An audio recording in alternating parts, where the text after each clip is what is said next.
ಸ್ವಾತಂತ್ರ್ಯದ ಬೆಲೆ ಇವತ್ತು ಯಾರಿಗೆ ಗೊತ್ತಿಲ್ಲ ಹೇಳಿ. ಎಷ್ಟೋ ದೇಶಗಳಲ್ಲಿ ಇದೇ ಸ್ವಾತಂತ್ರ್ಯಕ್ಕಾಗಿ ವರ್ಷಾನುಗಟ್ಟಲೆ ಹೋರಾಟಗಳು ನಡೆದಿವೆ. ಬೇರೆ ದೇಶಗಳ ಮಾತು ಹಾಗಿರಲಿ, ನಮ್ಮ ಇತಿಹಾಸವನ್ನೇ ಒಮ್ಮೆ ತಿರುಗಿ ನೋಡಿದರೆ ಈ ಫ್ರೀಡಂಗಾಗಿ ನಾವು ಕೂಡ ಏನೆಲ್ಲಾ ಕಷ್ಟಪಟ್ಟಿದ್ದೇವೆ ಎಂಬುದು ತಿಳಿಯುತ್ತದೆ. ನಿಜ ಹೇಳ್ಬೇಕಂದ್ರೆ ಈ ಸ್ವಾತಂತ್ರ್ಯ ಕೇವಲ ಮನುಷ್ಯರಿಗಷ್ಟೇ ಅಲ್ಲ, ಪ್ರಾಣಿಗಳಿಗೂ ಅಷ್ಟೇ ಮುಖ್ಯ. ನಮ್ಮ ಮನರಂಜನೆಗಾಗಿ ಪ್ರಾಣಿಗಳನ್ನು 24 ಗಂಟೆಯೂ ಗೂಟಕ್ಕೆ ಕಟ್ಟಿ ಹಾಕುವುದು ತೀರಾ ತಪ್ಪು. ಪ್ರಾಣಿಗಳಿಗೂ ಕೂಡ ತಮ್ಮದೇ ಆದ ಹಕ್ಕುಗಳಿವೆ, ಅವುಗಳನ್ನು ಗೌರವಿಸುವುದು ನಮ್ಮ ಜವಾಬ್ದಾರಿ. ಅವುಗಳಿಗೂ ತಮ್ಮ ಫ್ರೀಡಮ್ ಅಂದ್ರೆ ತುಂಬಾನೇ ಪ್ರೀತಿ. ನಿಮಗೆ ನಂಬಿಕೆ ಆಗ್ತಿಲ್ಲ ಅಂದ್ರೆ ಇವತ್ತಿನ ನಮ್ಮ ವಿಡಿಯೋದಲ್ಲಿ ನೀವೇ ಕಣ್ಣಾರೆ ನೋಡಿ. ಪ್ರಾಣಿಗಳನ್ನು ಪಂಜರದಿಂದ ಮುಕ್ತಗೊಳಿಸಿ ಆಕಾಶದ ಕೆಳಗೆ ಬಿಟ್ಟಾಗ ಅವುಗಳ ಸಂಭ್ರಮಕ್ಕೆ ಪಾರವೇ ಇರಲಿಲ್ಲ ಅನ್ನೋದನ್ನ ಈ ವಿಡಿಯೋದಲ್ಲಿ ನೋಡಿ. ಹಾಗಾದ್ರೆ ತಡ ಮಾಡದೆ ನಮ್ಮ ಇಂದಿನ ವಿಡಿಯೋ ಶುರು ಮಾಡೋಣ. ಬಂಧನದಲ್ಲಿರೋ ನೋವು ಯಾರಿಗಿಂತ ಹೆಚ್ಚಾಗಿ ಗೊತ್ತಿರುತ್ತೆ ಅಂದ್ರೆ ಮುಕ್ತವಾಗಿ ಹಾರಾಡಬೇಕು ಅನ್ನೋ ಆಸೆ ಇರೋರಿಗೆ ಮಾತ್ರ. ಈ ವಿಡಿಯೋದಲ್ಲೇ ನೋಡಿ, ಪೋರ್ಚುಗಲ್ನಲ್ಲಿ ಬಹಳ ದಿನಗಳಿಂದ ಪಂಜರದಲ್ಲಿದ್ದ ಪಾರಿವಾಳಕ್ಕೆ ಮತ್ತೆ ಹೇಗೆ ಮುಕ್ತವಾಗಿ ಗಾಳಿಯಲ್ಲಿ ಹಾರುವ ಅವಕಾಶ ಸಿಕ್ಕಿದೆ ಅಂತ. ಯಾವುದೇ ಕಾರಣಕ್ಕೆ ಇವುಗಳನ್ನು ಕೂಡಿ ಹಾಕಿರಲಿ, ಬಿಡುಗಡೆಯಾದಾಗ ಸಿಗೋ ಆ ಖುಷಿಯೇ ಬೇರೆ. ಆದರೆ ಇವುಗಳನ್ನು ಬಿಡುಗಡೆ ಮಾಡಿದಾಗ ಆ ದೃಶ್ಯ ನಿಜಕ್ಕೂ ನೋಡುವಂತಿತ್ತು. ಗಾಡಿಯ ಬಾಗಿಲು ತೆರೆಯುತ್ತಿದ್ದಂತೆ ಒಂದೊಂದೇ ಪಾರಿವಾಳಗಳು, ಪಿಜನ್ಸ್ ತೆರೆದ ಗಾಳಿಯಲ್ಲಿ ತಮ್ಮ ರೆಕ್ಕೆ ಬಿಚ್ಚಿ ಹಾರಿದ ರೀತಿ ನೋಡಿದರೆ ಯಾರ ಕಣ್ಣಲ್ಲಾದರೂ ನೀರು ಬರುತ್ತದೆ. ಈ ಹಕ್ಕಿಗಳು ಫ್ರೀ ಆಗುತ್ತಿದ್ದಂತೆ ಆಕಾಶದಲ್ಲೆಲ್ಲ ಇವುಗಳೇ ಕಾಣಿಸುತ್ತಿದ್ದವು. ಯಾವೊಂದು ಪಾರಿವಾಳವೂ ಕೂಡ ಹಿಂದೆ ತಿರುಗಿ ನೋಡುವ ಪ್ರಯತ್ನ ಮಾಡಲಿಲ್ಲ. ಈ ವಿಡಿಯೋ ಸೋಷಿಯಲ್ ಮೀಡಿಯಾದಲ್ಲಿ ಸಖತ್ ವೈರಲ್ ಆಗಿತ್ತು ಮತ್ತು ಜನರು ಇದನ್ನು ತುಂಬಾ ಇಷ್ಟಪಟ್ಟಿದ್ದರು. ಮರಗಿಡಗಳು ಹಾಗೂ ಕಾಡುಗಳಲ್ಲಿ ಕೊಂಬೆಯಿಂದ ಕೊಂಬೆಗೆ ಹಾರುತ್ತಾ ವಾಸಿಸುವ ಮಂಗಗಳನ್ನು ಮಂಕೀಸ್ ಪಂಜರದಲ್ಲಿ ಇಡುವುದು ತುಂಬಾ ಕಷ್ಟ. ಏಕೆಂದರೆ ಕೋತಿಗಳು ತಮ್ಮದೇ ಆದ ಸ್ವತಂತ್ರ ಮತ್ತು ವಿಚಿತ್ರ ಶೈಲಿಗೆ ಹೆಸರುವಾಸಿ. ಇವು ಕಾಡಿನಲ್ಲಿದ್ದರೆ ಸರಿ, ಆದರೆ ಕೆಲವೊಮ್ಮೆ ಸಿಟಿಗಳಲ್ಲಿ ಜನರ ಮನೆಯ ಮೇಲ್ಛಾವಣಿಯ ಮೇಲೂ ಕೂಡ ರಾಜನಂತೆ ಕುಳಿತು ಬಿಡುತ್ತವೆ. ಇವುಗಳಿಗೆ ತಮ್ಮ ಸ್ವಾತಂತ್ರ್ಯ ಅಂದರೆ ತುಂಬಾ ಪ್ರೀತಿ. ಈ ವಿಡಿಯೋದಲ್ಲಿದ್ದಂತೆ ಒಬ್ಬ ವ್ಯಕ್ತಿ ತನ್ನ ಬಳಿಯಿದ್ದ ಮಂಗಗಳನ್ನು ಬಯಲು ಮೈದಾನದಲ್ಲಿ ಬಿಟ್ಟಾಗ ಗಾಡಿಯಲ್ಲಿದ್ದ ಪಂಜರ ತೆರೆಯುತ್ತಿದ್ದಂತೆ ಎಲ್ಲವೂ ಒಂದೊಂದಾಗಿ ತಕ್ಷಣ ಅಲ್ಲಿಂದ ಓಡಿಹೋದವು. ಪ್ರತಿಯೊಂದು ಕೋತಿಯು ಜಿಗಿಯುತ್ತಾ ಖುಷಿಯಿಂದ ಕುಣಿದಾಡಿದವು ಮತ್ತು ಮತ್ತೆ ತಮ್ಮ ಜೀವನವನ್ನು ಹಾಯಾಗಿ ನಡೆಸಲು ಆರಂಭಿಸಿದವು. ಸ್ವಾತಂತ್ರ್ಯದ ರುಚಿ ನೋಡಲು ಅವು ತಮ್ಮ ದಾರಿಯಲ್ಲಿ ಹೊರಟವು. ಸ್ವಲ್ಪ ದೂರ ಹೋದ ಮೇಲೆ ಎಲ್ಲಾ ಕೋತಿಗಳು ಮತ್ತೆ ಒಂದಾಗಿ ತಮ್ಮ ಗುಂಪನ್ನು ಸೇರಿಕೊಂಡವು. ಆದರೆ ಈ ಬಾರಿ ಜೈಲಿನ ಒಳಗಲ್ಲ, ಬದಲಾಗಿ ಜೈಲಿನ ಹೊರಗೆ. ಪ್ರತಿ ಪ್ರಾಣಿಗೂ ಅದರದ್ದೇ ಆದ ಒಂದು ಪರಿಸರ ಇರುತ್ತದೆ. ಉದಾಹರಣೆಗೆ ಕೋತಿಗಳಿಗೆ ಮರ, ಮೀನುಗಳಿಗೆ ನೀರು, ಸಿಂಹಕ್ಕೆ ಕಾಡು, ಹೀಗೆ. ಆದರೆ ಹಲವು ಬಾರಿ ಈ ಪ್ರಾಣಿಗಳನ್ನು ಅವುಗಳ ನೈಸರ್ಗಿಕ ಪರಿಸರದಿಂದ ದೂರ ಮಾಡಿ ಸಾಕಲಾಗುತ್ತದೆ. ಕೋತಿಗಳನ್ನು ಮದಾರಿಯ ಆಟಕ್ಕಾಗಿ ಅಥವಾ ಆನೆಗಳನ್ನು ಸವಾರಿಗಾಗಿ ಬಳಸಿಕೊಳ್ಳಲಾಗುತ್ತದೆ. ಆದರೆ ಈ ಪ್ರಾಣಿಗಳಿಗೂ ತಮ್ಮ ಇಷ್ಟದಂತೆ ಬದುಕಬೇಕು ಎನ್ನುವ ಆಸೆ ಇರುತ್ತದೆ. ಒಂದು ಬಾರಿ ಅವುಗಳಿಗೆ ಅವಕಾಶ ಸಿಕ್ಕರೆ ಸಾಕು, ಅವು ಮತ್ತೆ ಹಿಂದೆ ತಿರುಗಿ ನೋಡುವುದೇ ಇಲ್ಲ. ಉದಾಹರಣೆಗೆ ಈ ವಿಡಿಯೋದಲ್ಲೇ ನೋಡಿ, ಒಬ್ಬ ವ್ಯಕ್ತಿ ಹೇಗೆ ಕೆಲವು ಆಮೆಗಳನ್ನು ಅವುಗಳ ಮನೆಗೆ ವಾಪಸ್ ಕಳುಹಿಸುತ್ತಿದ್ದಾನೆ ಎಂದು. ಈ ವ್ಯಕ್ತಿಯ ಬಳಿ ಒಂದಲ್ಲ, ಹಲವಾರು ಆಮೆಗಳಿದ್ದವು. ಇವತ್ತು ಅವುಗಳನ್ನೆಲ್ಲ ಬಿಡುಗಡೆ ಮಾಡಲು ಅವನು ಬಂದಿದ್ದಾನೆ. ಆ ವ್ಯಕ್ತಿ ಬೋಟ್ನಿಂದ ಒಂದು ಜಾರುವ ಹಲಗೆಯ ಮೂಲಕ ಒಂದೊಂದಾಗಿ ಆಮೆಗಳನ್ನು ನೀರಿಗೆ ಬಿಡಲು ಶುರು ಮಾಡಿದ.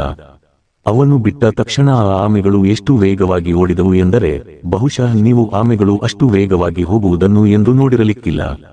ಮತ್ತೆ ಎಲ್ಲಿ ತಮ್ಮನ್ನು ಹಿಡಿದು ಹಾಕುತ್ತಾರೋ ಎಂಬ ಭಯ ಅವುಗಳಿಗಿದ್ದಂತಿದೆ. ಅದಕ್ಕೆ ಪಟಪಟನೆ ಫುಲ್ ಸ್ಪೀಡ್ನಲ್ಲಿ ನೀರಿನ ಆಳಕ್ಕೆ ಎಲ್ಲಿಯೋ ದೂರ ಹೊರಟು ಹೋದವು. ನವಿಲಿನಂತಹ ಸುಂದರ ಪ್ರಾಣಿ ಕುಣಿಯುವುದನ್ನು ನೋಡಿದರೆ ಯಾರ ಮುಖದಲ್ಲಾದರೂ ನಗು ಅರಳುತ್ತದೆ. ಆದರೆ ಜನರ ನಡುವೆ ಇವುಗಳಿಗಿರುವ ಇದೇ ಜನಪ್ರಿಯತೆ ಹಲವು ಬಾರಿ ಇವುಗಳ ಸ್ವಾತಂತ್ರ್ಯಕ್ಕೆ ಅಡ್ಡಗೋಡೆಯಾಗುತ್ತದೆ.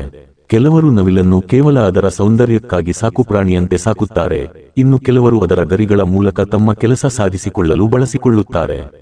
ಆದರೆ ಒಂದು ಹಕ್ಕಿ ಆಕಾಶದಲ್ಲಿ ಹಾರಾಡುತ್ತಿದ್ದರೆ ಹೇಗೆ ಚೆಂದವೋ, ಹಾಗೆಯೇ ಹಸಿರು ಮೈದಾನದಲ್ಲಿ ನವಿಲು ಕುಣಿಯುತ್ತಿದ್ದರೆ ಮಾತ್ರ ನೋಡಲು ಚೆಂದ. ಈ ವಿಡಿಯೋದಲ್ಲೂ ಅಷ್ಟೇ, ಆ ಸುಂದರ ನವಿಲಿನ ಯಜಮಾನಿಗೆ ಈ ವಿಷಯ ಸ್ವಲ್ಪ ತಡವಾಗಿ ಅರ್ಥವಾಯಿತು. ಅರ್ಥವಾದ ತಕ್ಷಣ ಅವಳು ಅದನ್ನು ಅದರ ಮನೆಗೆ ಬಿಡಲು ಬಂದಿದ್ದಾಳೆ. ಆ ಮಹಿಳೆ ಮೊದಲು ನವಿಲಿಗೆ ಪ್ರೀತಿಯಿಂದ ಗುಡ್ ಬೈ ಹೇಳಿದಳು. ನಂತರ ಅದನ್ನು ತನ್ನ ಕೈಗಳಿಂದ ಮೇಲೆತ್ತಿ ಆಕಾಶಕ್ಕೆ ಹಾರಲು ಬಿಟ್ಟಳು. ನವಿಲುಗಳು ಅಷ್ಟೊಂದು ಎತ್ತರಕ್ಕೆ ಹಾರಲು ಸಾಧ್ಯವಿಲ್ಲ, ಆದರೂ ಈ ನವಿಲು ತನ್ನ ಪೂರ್ಣ ಶಕ್ತಿ ಹಾಕಿ ಹಾರುತ್ತಾ ತನ್ನದೇ ಆದ ಹೊಸ ಪ್ರಪಂಚವನ್ನು ಹುಡುಕುತ್ತಾ ಎಲ್ಲಿಯೋ ದೂರ ಹೊರಟು ಹೋಯಿತು. ಪ್ರಾಣಿಗಳ ಸ್ವಾತಂತ್ರ್ಯ ಮತ್ತು ಅವುಗಳ ಸಂತೋಷ. ಸಣ್ಣ ಪುಟ್ಟ ಪ್ರಾಣಿಗಳನ್ನು ನಾವು ಪಂಜರದಲ್ಲಿ ಇಟ್ಟುಕೊಳ್ಳಬಹುದು, ಆದರೆ ದೊಡ್ಡ ಪ್ರಾಣಿಗಳನ್ನು ಹಿಡಿದಿಡುವುದು ಅಥವಾ ಅವುಗಳ ನೈಸರ್ಗಿಕ ವಾಸಸ್ಥಾನದಿಂದ ದೂರವಿಡುವುದು ತುಂಬಾ ಕಷ್ಟದ ಕೆಲಸ. ಈ ವಿಡಿಯೋದಲ್ಲಿ ನೋಡಿ, 3-4 ಜನರಲ್ಲ, ಸುಮಾರು 8ರಿಂದ 10 ಜನ ಸೇರಿ ಒಂದು ಖಡ್ಗಮೃಗವನ್ನು, ರೈನೋ ಮರಳಿ ಅದರ ಮನೆಗೆ ಬಿಡಲು ಬಂದಿದ್ದಾರೆ. ಖಡ್ಗಮೃಗದ ಎತ್ತರ ಮತ್ತು ತೂಕದ ಕಾರಣ ಅದನ್ನು ಒಂದು ದೊಡ್ಡ ಟ್ರಕ್ನಲ್ಲಿ ಕರೆತರಬೇಕಾಯಿತು. ಟ್ರಕ್ ನಿಲ್ಲುತ್ತಿದ್ದಂತೆಯೇ ಖಡ್ಗಮೃಗಕ್ಕೂ ಹೊರಬರಲು ಅವಸರ ಶುರುವಾಯಿತು. ಎಲ್ಲರೂ ಸೇರಿ ಅದನ್ನು ಟ್ರಕ್ನಿಂದ ಹೊರಗೆ ಇಳಿಸಿದರು. ಹೊರಬಂದ ಮೇಲೆ ಆ ಖಡ್ಗಮೃಗದ ಸಂತೋಷಕ್ಕೆ ಪಾರವೇ ಇರಲಿಲ್ಲ. ಅದು ಖುಷಿಯಿಂದ ಜೋರಾಗಿ ಶಬ್ದ ಮಾಡುತ್ತಾ ತನ್ನ ಮನೆ ಅಂದರೆ ಕಾಡಿನ ಕಡೆಗೆ ಓಡಿ ಹೋಯಿತು. ಅದರ ಆ ಸಂತೋಷವನ್ನು ನೋಡಿದರೆ ಮನಸ್ಸಿಗೆ ನಿಜಕ್ಕೂ ನೆಮ್ಮದಿ ಸಿಗುತ್ತದೆ. ಕೆಲವೊಮ್ಮೆ ತುಂಬಾ ಪ್ರಯತ್ನ ಪಟ್ಟ ಮೇಲೆಯೂ ನಮಗೆ ಸಿಗದ ವಸ್ತುವಿನ ಬಗ್ಗೆ ಭರವಸೆ ಬಿಟ್ಟು ಬಿಡುತ್ತೇವೆ. ಆದರೆ ಇದ್ದಕ್ಕಿದ್ದಂತೆ ಒಂದು ದಿನ ಆ ವಸ್ತು ನಮಗೆ ಸಿಕ್ಕಾಗ ನಮ್ಮ ಕಣ್ಣುಗಳನ್ನೇ ನಮಗೆ ನಂಬಲು ಸಾಧ್ಯವಾಗುವುದಿಲ್ಲ. ಈ ವಿಡಿಯೋದಲ್ಲಿರುವ ಪಾಸಂಗೂ ಇದೇ ಆಯಿತು. ದೀರ್ಘಕಾಲ ಪಂಜರದಲ್ಲಿದ್ದ ಕಾರಣ ತನಗೆ ಮತ್ತೆ ಎಂದು ಸ್ವಾತಂತ್ರ್ಯ ಸಿಗುತ್ತದೆ ಎಂದು ಅದು ಅಂದುಕೊಂಡಿರಲೇ ಇಲ್ಲ. ಹಾಗಾಗಿ ಈ ಪಾಸಂನ ಪಂಜರ ತೆರೆದು ಅದನ್ನು ಆಜಾದ್ ಮಾಡಿದಾಗ ಒಂದು ಕ್ಷಣ ಅದಕ್ಕೆ ಏನೂ ಅರ್ಥವಾಗಲಿಲ್ಲ. ಅದು ಆಶ್ಚರ್ಯದಿಂದ ಕಣ್ಣು ಬಿಟ್ಟು ಹಾಗೆಯೇ ನೋಡುತ್ತಾ ನಿಂತಿತು. ಯಾವಾಗ ತಾನು ನಿಜವಾಗಿಯೂ ಫ್ರೀ ಆಗಿದ್ದೇನೆ ಎಂದು ಅದಕ್ಕೆ ನಂಬಿಕೆಯಾಯಿತೋ ಆಗ ರೆಪ್ಪೆ ಮುಚ್ಚಿ ತೆರೆಯುವಷ್ಟರಲ್ಲಿ ಅಲ್ಲಿಂದ ಎಷ್ಟು ವೇಗವಾಗಿ ಓಡಿತೆಂದರೆ ಕೇಳಲೇಬೇಡಿ. ಅದರ ಸಂತೋಷಕ್ಕೆ ಮಿತಿಯೇ ಇರಲಿಲ್ಲ. ಅದು ದೂರ ಹೋಗಿ ಒಂದು ಮರವನ್ನು ಅಪ್ಪಿಕೊಂಡು ತನ್ನನ್ನು ಕಾಪಾಡಿದವರಿಗೆ ಬೀಳ್ಕೊಡುಗೆ ನೀಡಿ ಹೊಸ ಬದುಕಿನತ್ತ ಹೆಜ್ಜೆ ಹಾಕಿತು. ಪೆಂಗ್ವಿನ್ ಎಂದರೆ ನೀರು ಮತ್ತು ಮಂಜಿನಲ್ಲೇ ಇರಲು ಇಷ್ಟಪಡುವ ಪ್ರಾಣಿ. ಇವು ನೋಡಲು ತುಂಬಾ ಮುದ್ದಾಗಿರುತ್ತವೆ. ಹಾಗಾಗಿ ಜನರಿಗೆ ಇವುಗಳನ್ನು ನೋಡುವುದು ಅಥವಾ ಸಾಕುವುದು ತುಂಬಾ ಇಷ್ಟ. ಆದರೆ ಇವುಗಳನ್ನು ಸಾಕುವುದು ಸಾಮಾನ್ಯ ಮಾತಲ್ಲ, ಯಾಕೆಂದರೆ ಅವುಗಳ ವಾಸಸ್ಥಾನದಿಂದ ದೂರವಿಡುವುದು ಅವುಗಳಿಗೆ ದೊಡ್ಡ ತೊಂದರೆಯಾಗಬಹುದು. ಈ ವಿಡಿಯೋದಲ್ಲಿ ನೋಡಿ, ಪೆಂಗ್ವಿನ್ನ ಪುಟ್ಟ ಮರಿಯೊಂದನ್ನು ಅದರ ಮಾಲೀಕರು ಕೊನೆಗೂ ಅದರ ಅಸಲಿ ಮನೆಗೆ ಬಿಡಲು ಬಂದಿದ್ದಾರೆ.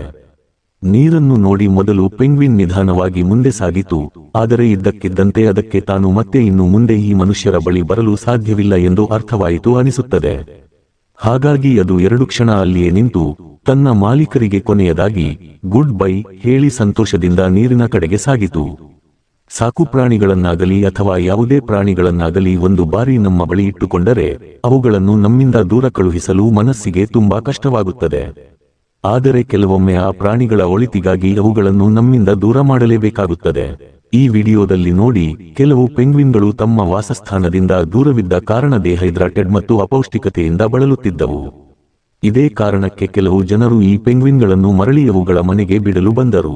ನೀರನ್ನು ನೋಡುತ್ತಿದ್ದಂತೆಯೇ ಎಲ್ಲ ಪೆಂಗ್ವಿನ್ಗಳು ನೀರಿನಲ್ಲಿ ಬಿದ್ದು ಸಂಭ್ರಮಿಸಿದವು. ನೀರಿನಲ್ಲಿ ಮುಳುಗಿ ಎದ್ದಾಗ ಅವುಗಳ ಮುಖದಲ್ಲಿ ಅತೀವ ಸಂತೋಷ ಎದ್ದು ಕಾಣುತ್ತಿತ್ತು. ಇವುಗಳನ್ನು ಬಿಡಲು ಬಂದವರು ಕೂಡ ದುಃಖ ಪಡದೆ ಅವುಗಳ ಸಂತೋಷದಲ್ಲಿ ಭಾಗಿಯಾಗಿ ಖುಷಿಯಿಂದ ಬೀಳ್ಕೊಟ್ಟರು. ಸಿಂಹ, ಚಿರತೆ, ಕರಡಿ ಮತ್ತು ತೋಳಗಳು ಕಾಡನ್ನು ಆಳುವ ಪ್ರಾಣಿಗಳು. ಇವು ಕಾಡಿನ ರಾಜನಂತೆ ಇರುತ್ತವೆ. ಇವುಗಳಿಗೆ ಯಾರ ಭಯವೂ ಇರುವುದಿಲ್ಲ. ಆದರೆ ಈ ವಿಡಿಯೋ ನೋಡಿ, ಇಲ್ಲೊಂದು ಹುಲಿಯನ್ನು ದೀರ್ಘಕಾಲ ಸೆರೆಯಲ್ಲಿಟ್ಟ ನಂತರ ಕೊನೆಗೂ ಬಿಡುಗಡೆ ಮಾಡಲಾಗುತ್ತಿದೆ. ಪಂಜರದ ಬಾಗಿಲು ತೆರೆದ ತಕ್ಷಣ ಹುಲಿ ಒಂದು ಕ್ಷಣ ಇದು ಯಾವುದಾದರೂ ಸಂಚು ಇರಬಹುದೇ ಎಂದು ಯೋಚಿಸಿತು. ಆದರೆ ಮರುಕ್ಷಣವೇ ಅದು ಎಷ್ಟು ವೇಗವಾಗಿ ಜಿಗಿದು ಓಡಿತೆಂದರೆ ಅದರ ಮುಂದೆ ಯಾರೇ ಬಂದಿದ್ದರೂ ಅದು ನಿಲ್ಲುತ್ತಿರಲಿಲ್ಲ. ಹುಲಿಗೆ ಕೊನೆಗೂ ಪಂಜರದಿಂದ ಮುಕ್ತಿ ಸಿಕ್ಕಿತು. ಸುಮಾರು 6 ತಿಂಗಳ ಕಾಲ ಮುಚ್ಚಿದ ಬಾಗಿಲಿನೊಳಗೆ ಸಾಕಲ್ಪಟ್ಟ ಈ ಹಸುಗಳ ಸಂತೋಷಕ್ಕೆ ಮಿತಿಯೇ ಇರಲಿಲ್ಲ. 6 ತಿಂಗಳ ನಂತರ ಮೊದಲ ಬಾರಿಗೆ ಅವುಗಳನ್ನು ತೆರೆದ ಆಕಾಶದ ಕೆಳಗೆ ಹುಲ್ಲು ಮೇಯಲು ಬಿಡಲಾಯಿತು. ಶಟರ್ ತೆರೆಯುತ್ತಿದ್ದಂತೆಯೇ ಹಸುಗಳು ಒಂದೊಂದಾಗಿ ಹೊರಕ್ಕೆ ನೆಗೆದು ಬಂದವು. ಪ್ರತಿಯೊಂದು ಹಸುವು ಹಸಿರು ಮೈದಾನದಲ್ಲಿ ಕುಣಿಯುತ್ತಾ ಓಡಾಡಲು ಶುರು ಮಾಡಿದವು. ಅವುಗಳ ಈ ಸಂಭ್ರಮವನ್ನು ನೋಡಲು ಸುತ್ತಮುತ್ತಲಿನ ಜನರು ಜಮಾಯಿಸಿದ್ದರು ಮತ್ತು ಅನೇಕರು ಈ ದೃಶ್ಯವನ್ನು ತಮ್ಮ ಫೋನ್ನಲ್ಲಿ ವಿಡಿಯೋ ಹಾಗೂ ಫೋಟೋ ತೆಗೆದುಕೊಂಡರು. ಹಸುಗಳ ಆ ಸಂತೋಷ ನಿಜಕ್ಕೂ ನೋಡಲೇಬೇಕಾದ ದೃಶ್ಯವಾಗಿತ್ತು. ಸರಿ, ಇದರೊಂದಿಗೆ ನಾವು ನಿಮ್ಮಿಂದ ವಿದಾಯ ಪಡೆಯುತ್ತೇವೆ. ಈ ವಿಡಿಯೋ ನಿಮಗೆ ಇಷ್ಟವಾಗಿದೆ ಎಂದು ಭಾವಿಸುತ್ತೇವೆ. ಹೋಗುವ ಮುನ್ನ ಈ ವಿಡಿಯೋವನ್ನು ಲೈಕ್ ಮಾಡಿ ಮತ್ತು ಕಾಮೆಂಟ್ನಲ್ಲಿ ನಿಮಗೆ ಇವುಗಳಲ್ಲಿ ಯಾವ ವಿಡಿಯೋ ಹೆಚ್ಚು ಇಷ್ಟವಾಯಿತು ಎಂದು ತಿಳಿಸಿ.